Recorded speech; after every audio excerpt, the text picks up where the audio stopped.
Почитувани добра вечер. Како и секоја среда во 19:15, вие сте со Трета порта, емисија која ве води низ светот на колумните и анализите. Во ова издание главна тема е надзорната комисија во Собранието на Република Македонија, на која требаше да се зборува за слободата на медиумите, за состојбата со притворите и политичките затвореници, но како што е познато во јавноста, расправата се претвори во шоу на Саша Ивановски, познат како Саше Политико, што предизвика широка дебата во медиумите и на социјалните мрежи. Имено дел од јавноста не се согласува со начинот на изразување на Ивановски, некои мисла дека кажаното е полн погодок, трети дека неговото излагање ја засенило вистинската причина на расправата, а има и такви кои мислат дека кажаното на Ивановски едноставно не е вистина и дека Македонија нема проблем со слободата на медиумите. Оваа емисија ќе ја почнеме со колумна токму на Саша Ивановски, но која сега се однесува на критиките кои се кажани до него. Па така Ивановски вели дека наместо пофалби и поддршка од колегите добил напади и како што вели зариен нож во грб. Еве колумната на Ивановски, која е насловена вака: Да беше Роберто Беличанец жив, знам дека ќе беше горд со мене со тоа што го направи во собрание. Тука Ивановски се поврзува со трагично починатиот Роберто Беличанец, кој беше и голем поддржувач на Ивановски. Почнува со тоа, вели, гледам како деновиве ми зариваат ножеви в грб пола опозицијски новинари, експерти и невладини активисти. Еве дел од колумната на Ивановски. Видете вака: додека го пишувам ова, ми течат солзи. Плачам додека го пишувам ова. Многу ми недостига тоа харизматично човече. Роберто, да беше жив, ке беше горд со мене за мојот настап во собрание. Ке беше пресреќен. Тој е човекот што цело време веруваше во мене.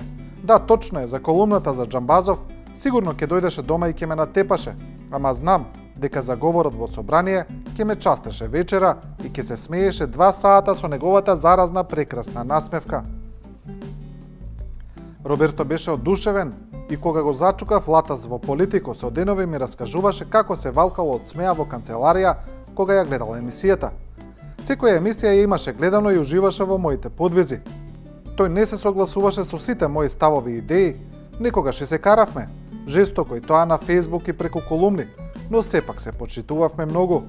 Роберто, брат, настапот во собрание ти го посветувам тебе и сите идни плескања по задникот на гадовите, лоповите и изродите талибански.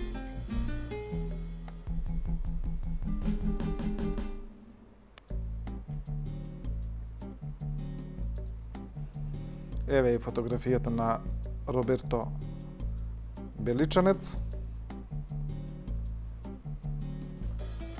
И можеме слободно во овој дел од емисијата, овие минути да му ги посветиме на Роберто.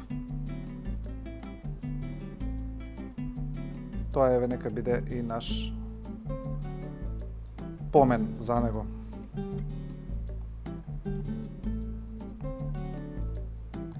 И сега продолжуваме со дел од критичарите на Ивановски, на неговиот настап, кои не се согласуваат со наводите дека неговиот настап бил позитивен.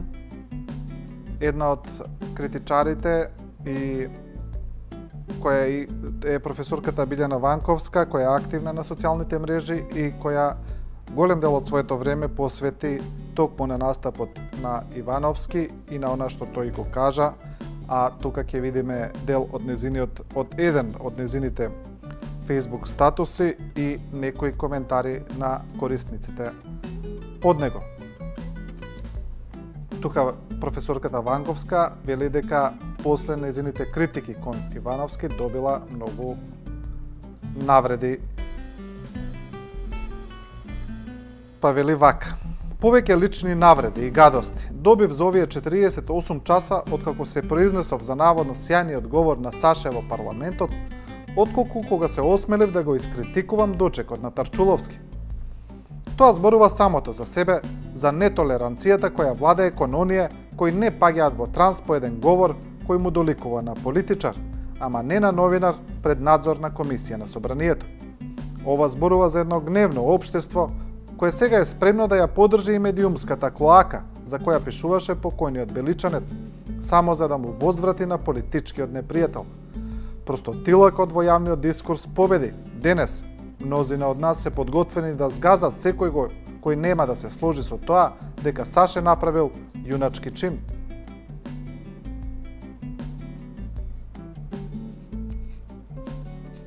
Одиме сега да видиме дел од коментарите. Вака да ги отвориме од почеток. Еве еден корисник, вели вака. Професорки, зошто се чувствувате должна да објаснувате? Значи, тука ја прашува зошто таа толку мисли дека треба да се правда за своите ставови, па еве го одговорот на Ванковска, тука некои работи стануваат појасни, вели да бидам искрена, јас како бабата која се фатила на оро, па сега не може да се пушти. Бидејќи интересно борците за демократија, сега со сите средства ја бранат својата нова икона. Му ги простија сите гревови и простотилаци, затоа што имал интервал на луцида и на политичките непријатели им плеснал в лице нешто што тие не можат или не смеат. Од вчера не можам да се одбранам од напади и закани кои се делумно праќани во приватни пораки, па само да си обзнанам кого ќе толерирам, а кого не.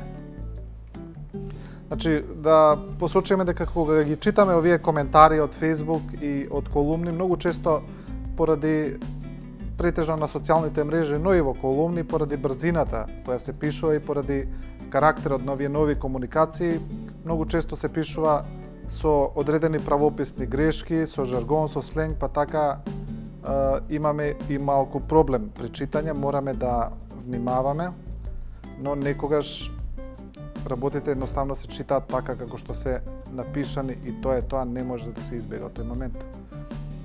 Еве уште еден коментар, тука овој корисник вели вака. Надзорната комисија требаше да биде за притворот, употребата на сила, апсењето на Кежаровски. Нити власта, нити опозицијата не најдоа за потребно да повикаат неколкумина од иницијативниот одбор за ослободување на Кежаровски, а сите не знаат кои сме. Се прашувам зошто.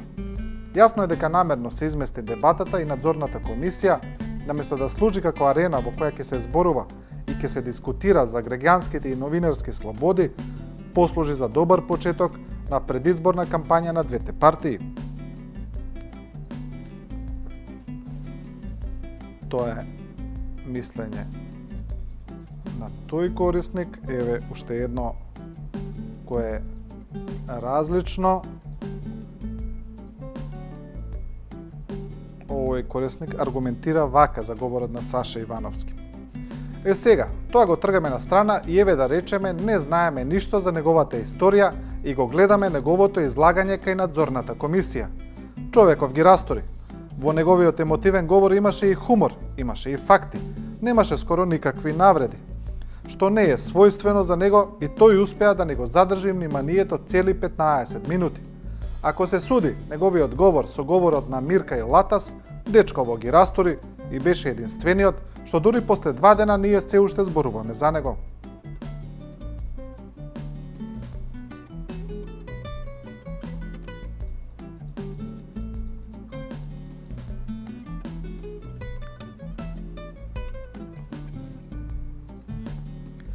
Продолжуваме со Facebook статусите. Ово е на Едмонд Адеми, аналитичар. Често ги коментира политичките случувања, овој пат и говорот на Саше Политико. Адеми вели вака. Имам чувство дека излагањето на Саше Политико повеќе ги повреди во опозицијскиот камп отколку во владиниот. Како и да е, се сложувале или не, ни се допаѓало или не, неговиот вокабулар, он им го плесна у фаца, онака искрено. Значи, тука имаме едно диаметрално различно мислење од она на Ванковска, а Адеми смета дека без разлика на начинот на излагање на вокабуларот на Ивановски, тоа што он тој го постигнал, тоа што тој го кажал вредело. Па еве и тука ќе видиме дел од коментарите. Се наслушавме, начитавме плескања во фаца, факти, анализи и тумачења. Сега остана уште да видиме кој Арслан ќе стане и ќе им влепи тупаница, да не се топиме само на ораторски херои. Тоа е едно размислување. Еве има некои кои се скептични во однос на настапот на Саша Ивановски. Времето ќе покаже, но нешто ме тера да мислам дека овој настап на политико сепак беше во координација со Центарот на комуникација на ВМРО-ДПМН. Тука имаме коментари по однос на ова. Еве ќе прочитаме еден, тоа е тука ќе кажеме од кого е, значи од професорот Нано Ружин, кој вели вак: Драги опозиционери, престанете да се сомневате во се. Човекот имаше храброст да каже нешто што многу од вас го мислат, но немаат сила да го кажат.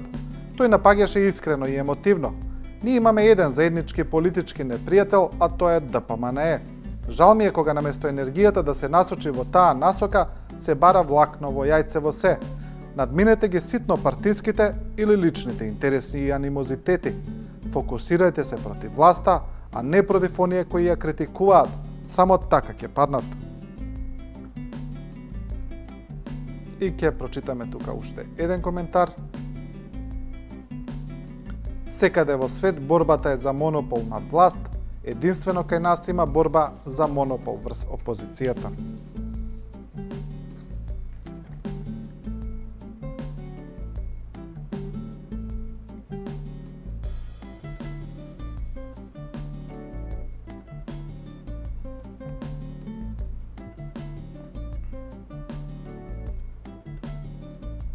Еве ќе прочитаме уште еден статус на Facebook, тоа е на Жанета Трајковска од Македонскиот институт за медиуми, Високата школа за новинарство и односи со јавноста, која вели вака: Докаде дојдовме со умот?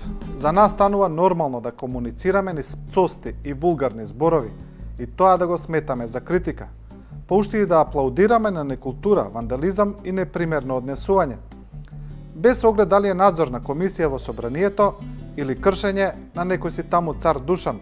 Парламентот во својата срж ја подразбира слободата на изразувањето, но не и лични навреди и епитети, говедо, крава за политичките непријатели, колку и да не ги сакаме.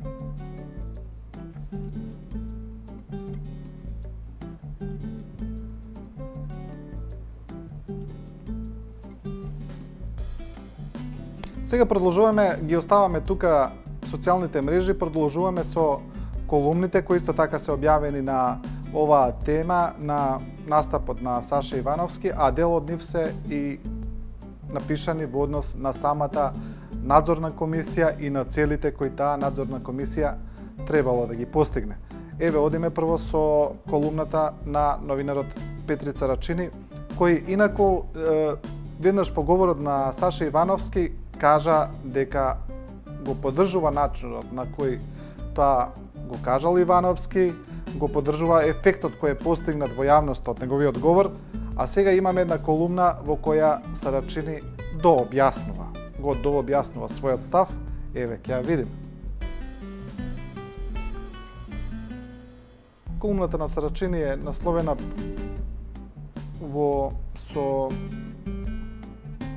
и алудира на некој стар филм, на реплика од Срекна нова 49 на Столе Попов.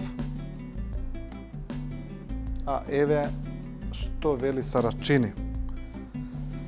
Пред неколку месеци, предизвикан од јазикот на уредникот на Мактел, ја прекинав соработката со Ивановски и пишувањето колумни за неговиот сајт.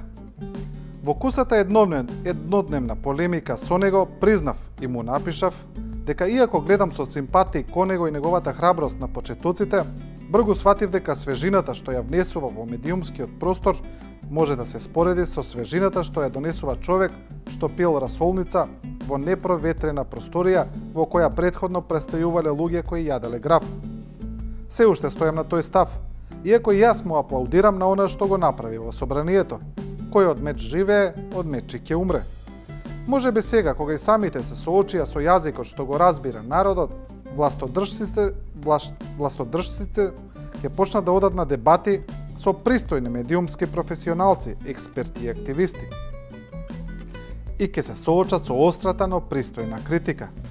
Може би ќе им текне дека не треба да купуваат медиуми, да гасат телефони и да се кријат од вистинските новинари, едно да ги прашуваат, а друго да одговараат, дека треба да спорат ономо каде што ги има нивните противници, а не само да одат на мазнење кај своји простаци, селски пророци, инстант доктори и субвенционирани земјоделци со одвремено навремен ангажман во медиумите.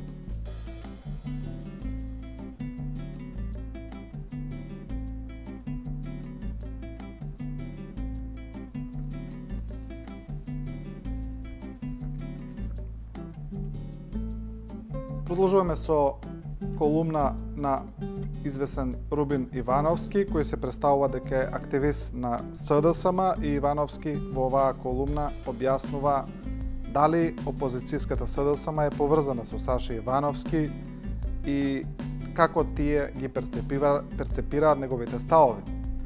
Еве Ивановски вели да расчистиме некои нејаснотии.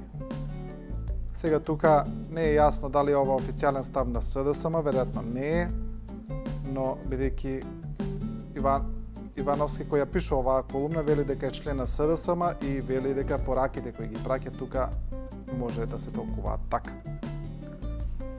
Значи, за нештата да бидат појасни, дека проблемот со Саше не е идеолошки.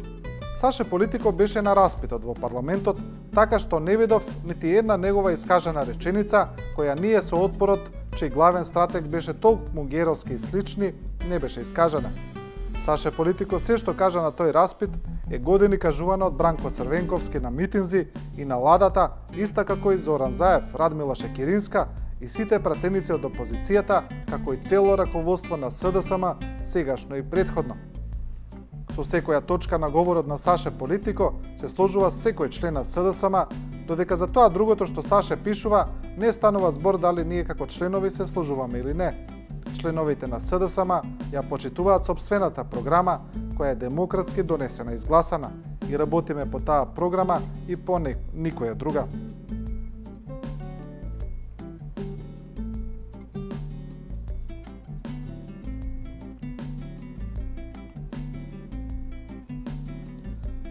Продолжуваме со колумната на Бранко Геровски, кој инаку за јавноста која не знае има извесен анимозитет со Саше Ивановски и веќе подолго време трае нивната преписка, нивната борба на социјалните мрежи и преку колумни, преку медиуми во кои изнесоа сериозни и низа обвинувања еден за друг во однос на повеќе работи, па така ова беше протолкувано од некои аналитичари како судир на левицата. Инаку колумната на Бранко Геровски е насловена Макартиевско шоу, во кое се алудира на сведочењата во Американскиот сенат пред Американскиот сенатор Џозеф Мекарти во 50-тите, кога во Америка се сослушуваа политичари, луѓе од јавниот живот за кои се сомневало дека се комунисти. Инаку тоа е познато и како големиот лов на вештерки, еден црн период од американската историја, така се перцепира. И сега за оваа надзорна расправа во собранието Геровски вели нешто слично, вели Макартиевско шоу. Тука Геровски објаснува зошто тој воопшто се појавил на расправата, бидејќи дел од аналитичарите, медиумите го праша зошто се појавил да сведочи пред некој за кој тој тврди дека нема демократски капацитет и зошто на тој начин ја легитимирал власта против која Геровски отворено се бори. Па еве Геровски вели вака. Не знам за Милчина, но мојата лична причина, поради која прифатив да учествувам во ова Макартиевско шоу на ВМРО-вските пратеници, не е она што имав намера да го кажам. Не. Едноставно сакав оние оние идиоти кои цели 7 години ја инспирираат и ја оркестрираат оваа хајка против мене и против моите пријатели и соборци, да ги погледнам со еден пркосен поглед, кој немо ќе им каже, тука ова не можеме да го прочитаме, бидејќи е вулгарен речник, својствен на колумни и коментари, и има и одговор за настапот на Саше Ивановски. Оваа колумна, објавена во Слободен печат, е напишана пред мојот настап во парламентот. Поради тоа таа не го регистрира и не го коментира настапот на новата најсијајна звезда на нашето демократско небо. Јас се разбира немам намера да го коментирам сопствениот, а уште помалку тој знаменит настап. Еве зошто. Според моето мислење, ниту содржината, ниту импактот, а ниту храброста на се она што го прават неговиот настап единствен и неповторлив, вистински уникатна е само естетиката на тој говор, а за тоа е бесмислено да се каже било што, за вкусовите нели не се расправа.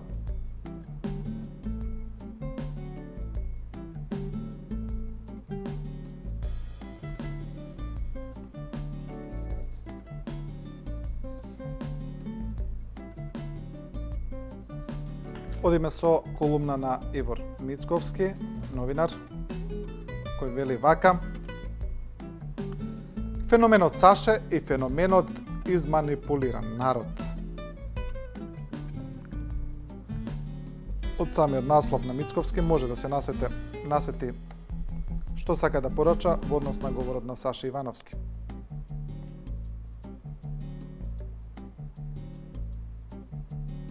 Певе дел од колумната. Луѓето уживаа, зашто почувствуваа дека по власта се удри со незиното оружје. И тоа колку е да е предмет на сатисфакција, треба да е и причина за загриженост и за преиспитување на нашата плиткост. Тоа само ја потврдува тезата која и порано сум ја изразил за Саше, дека е сурогат на Латас или на Миленко, и дека тој квалитет не застанува само на начинот на изразување, туку има и подлабоки сличности. При тоа до пред некое време имавме пал популизам, новинарство само од страна на режимот и десницата. Еве денес работите се изедначија, па добивме сличен примерок кој се декларира дека е од страна на левицата или во најмала рака на опозицијата. Иако се уште не сум сигурен дали во случајот на Саша е доволен термин популист, бидејќи можебе подобро да се каже лобист и естрадист.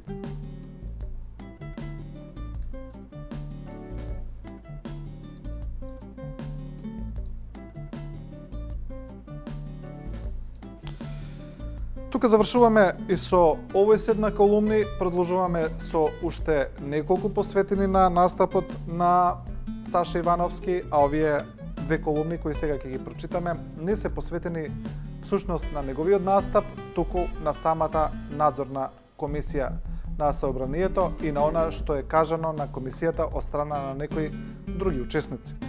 Па така еве колумната на новинарот Ерол Ризаов, кој неодамна ја доби и наградата на Европската унија Жан Моне, престижна награда, кој вели новинарски херои и кукавици.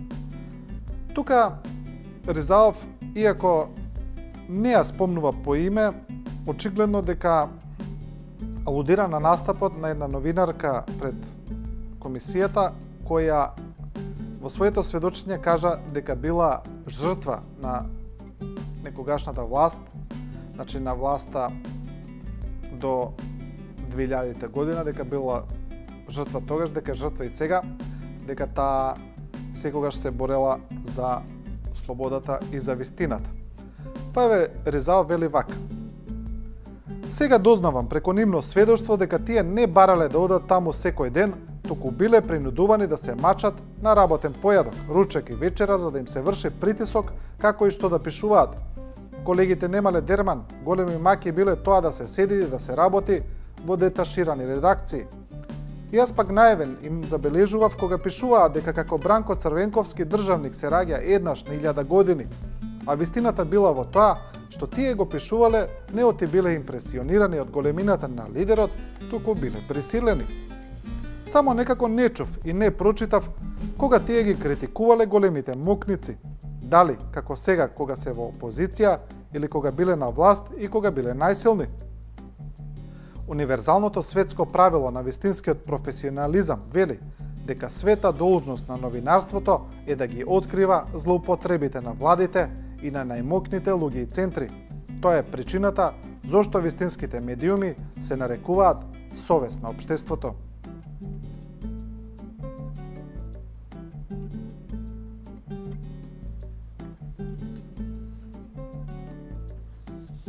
И емисијата ќе ја завршиме со оваа колумна. Тоа е колумна на Татјана Поповска, која вели од надзорната остана само расправата.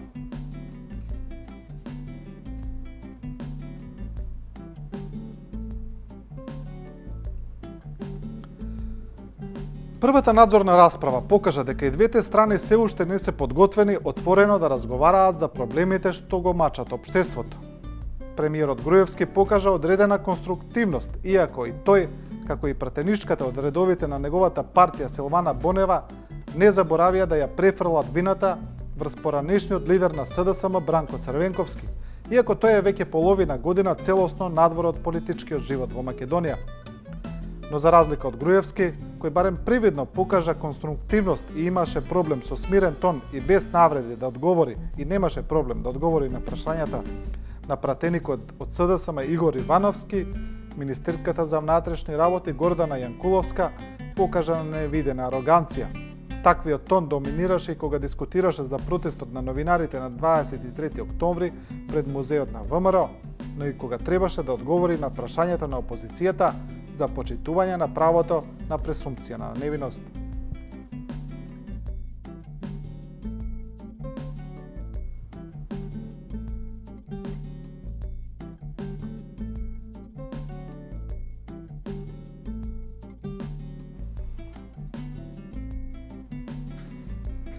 Почитувани, ова беше се во ова вечерашно издание. Гледајте Трета порта секоја среда во 19 часот и 15 минути. И не заборавајте, ние не ви кажуваме како да размислувате, туку ви ја представуваме големата слика. Останете со програмата на 24 вести.